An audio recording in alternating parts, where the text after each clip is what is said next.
baiano, orgulho. Não, mas a reunião foi ótima. A reunião, nós apresentamos o ministro Padilha o calendário, como eu havia anunciado, e ele também antes, de reuniões ao longo do ano. Nós vamos fazer reuniões temáticas sobre saúde, segurança, educação, para que eles juntos, através do Fórum de Governadores, tragam sugestões, ideias para a gente aprimorar essas áreas. Apresentamos também um plano de investimento para a retomada tanto das obras paradas como os novos investimentos. Ouvimos deles os planos de investimento regionais, então falou um por cada região. E depois abriu a palavra para cada governador também falar.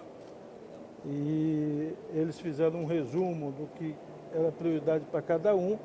E nós abrimos um calendário até o dia 10 de fevereiro. Eles vão apresentar para cada estado as suas demandas organizadas, sistematizadas.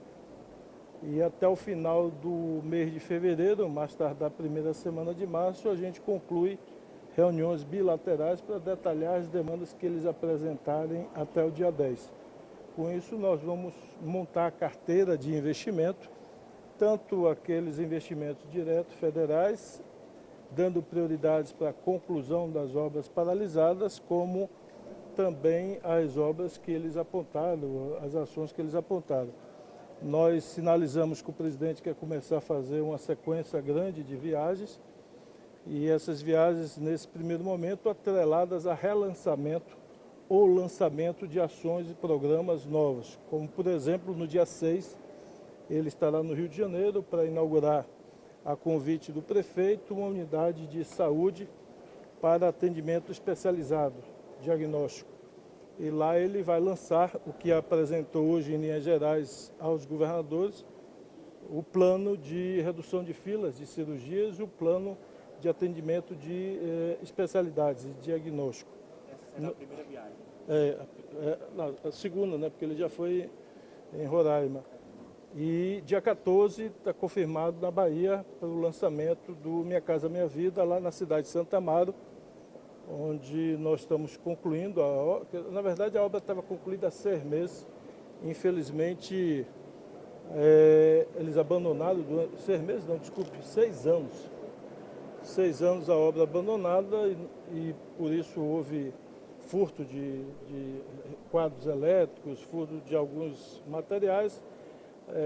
Numa força-tarefa lá do governo do estado, junto com o prefeito, estamos recuperando o conjunto e ele estará dia 14 relançando Minha Casa Minha Vida. Ministro, agora na pauta, a principal pauta dos governadores que saíram da reunião é a recomposição, né, dos impostos incidentes sobre os combustíveis. E esse é um nó para o governo desatar, né? Não só combustíveis. Como eu terminei o mandato dia 31 como governador, havia e há uma decisão transitada julgado no STF sobre energia, que foi modulado a decisão de que a energia foi considerada essencial, mas só implicaria no impacto orçamentário em 2024. E aquela medida, infelizmente, antecipou para o meio do ano passado. Isso gerou uma brutal redução de receita adicionada à questão dos combustíveis. Então, essas questões todas também estão judicializadas. Então, ficou de formar um grupo de trabalho para, no máximo, em 2 semanas, junto com a Advocacia Geral da União, representantes dos governadores, se encontrar uma solução que passará necessariamente por um diálogo também com o STF, porque essas questões todas estão judicializadas por vários estados e consórcios, portanto, há de se encontrar um termo aí de acordo para resolver, pelo menos parcialmente, essa questão. Quer dizer, primeiro União e governadores chegam a um acordo, a uma proposta e levam ao Supremo para tentar desjudicializar isso. Isso, esse é o plano. a ideia é essa. Alguns governadores chegaram a dizer que não tem como discutir reforma tributária sem discutir essa recomposição de... Não. O que eles disseram é que para discutir o plano de alimentar da dieta é preciso comer hoje. Em resumo, os estados estão em situação, então, de fato, eu sei o número da Bahia porque eu concluí o mandato dia 31 de dezembro. A diferença para o ano cheio dá 5 bilhões no caso da Bahia. Alguns falaram lá, estado com 1 bilhão, 2 bilhões de redução. Então a redução é muito expressiva e foi ainda pior o ano passado, né? Porque você tinha o orçamento sendo executado no meio do ano e veio uma medida para cortar, no caso, no meio do ano na Bahia, 2,5 bilhões. Você imagina, você é diretor de um jornal, de uma TV, e alguém disse, olha, estou cortando aí metade da sua previsão orçamentária para o ano. Se vire. Então, como é que você paga funcionário, paga as contas, faz manutenção? Então, você tem que reorganizar tudo. Então, isso não é correto, isso não é segurança jurídica, isso não é qualidade de gestão, isso não é nada dentro de um pacto federativo que respeite estados e municípios. Então, haverá de ter uma solução negociada para isso.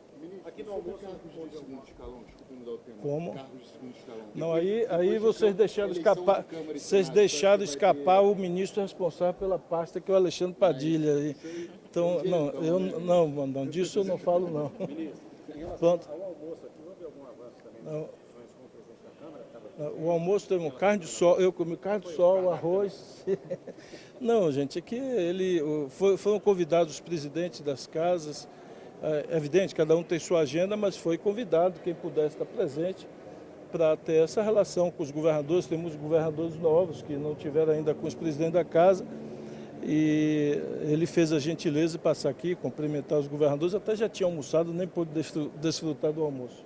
Ministro, sobre aquele relatório da CGU que vai ser entregue dia 31, sobre Qual o sigilo, relatório? sobre o sigilo. Não tem um relatório a ser entregue. O que o presidente pediu é que ele faça as diretrizes sobre as quais cada órgão vai responder.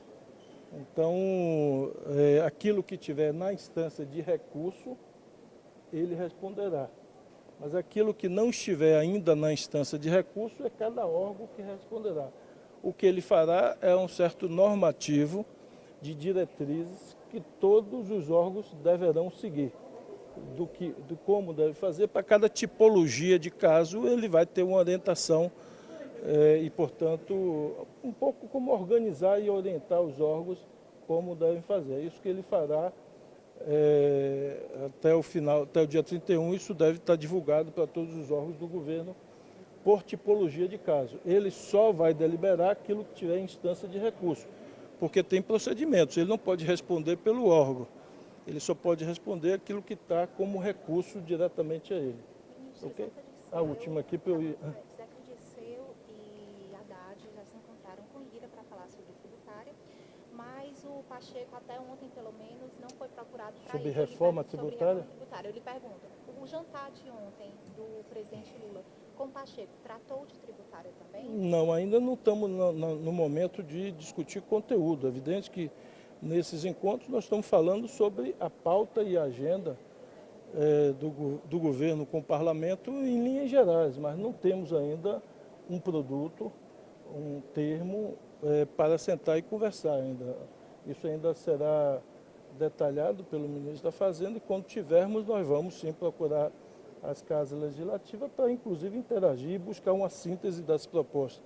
A meta é que consigamos no primeiro semestre resolver isso. Esse é o objetivo. As linhas gerais a que você se refere, então? Sim, as linhas gerais que a Fazenda está preparando, do que será a reforma tributária. Então, está elaborando. O que eu estou dizendo que não teve nem ontem, nem haverá hoje, nem na semana que vem uma reunião específica para isso, porque ainda está sendo elaborado. Então o foco foi a eleição e composição da mesa? Não, o foco foi cordialidade, conversar sobre os problemas atuais, sobre as questões da conjuntura. Gente, nós estamos voltando à normalidade. Se encerrou dia 31, um período que ninguém falava com ninguém. É o que eu disse ali na reunião de governadores. Eu fui governador 8 anos. 8. Não participei de uma reunião como essa, uma sequer. Eu nem era avisado, muito menos. Não, desculpe, 7 anos. Deixa eu tirar mas a Dilma, na verdade, conseguiu fazer uma reunião lá no Alvorada, porque já estava naquele turbilhão em 2015 do processo de cassação. Mas, então, esse período todo não teve uma reunião. Os presidentes iam em nossos estados, sequer nós éramos avisados da visita, muito menos convidados. Imagine discutir conteúdo, projetos, conteúdo de educação, saúde, infraestrutura, nem pensar. Então, está se inaugurando um novo momento, voltando à normalidade democrática, onde os chefes de poder se encontram, conversam, dialogam sobre a conjuntura, sobre seus projetos. Então, isso é o cotidiano. Então, não há... Eu sei que vocês ficam buscando qual é o tema específico, mas essa é a normalidade dos chefes de poder se encontrarem e cada um falar, principalmente no início de ano, quando todo mundo está planejando para o ano, falando de diretriz, o que pretende fazer. Esse é o normal da democracia. Tá bom? Um beijo.